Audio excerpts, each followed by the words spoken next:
భీకరంగా సాగుతోన్న తరుణం శ్రీరామచంద్రుని సారథ్యంతో వానర సైన్యంతో విజృంభిస్తూ లక్ష్మణస్వామి తనతో పోరాటం చేస్తున్న రావణుడి కుమారుడు ఇంద్రజిత్ తలని బాణంతో ఒక్క వేటుతో వేరు చేశాడు.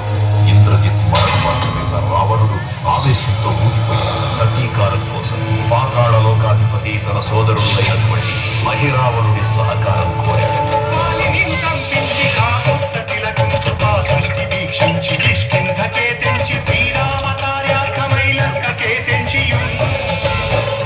ఆ జీవి మకరధ్వజుడు అనే తన పుత్రుడని మహాసముద్రాన్ని దాటుతుండగా నీటిలో పడ్డ స్వేదబిందు ఒక మొసలి గ్రహించడం వల్ల జన్మించాడని తెలుసుకొని ఆశ్చర్యపోతాడు హనుమంతుడు.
Gracias.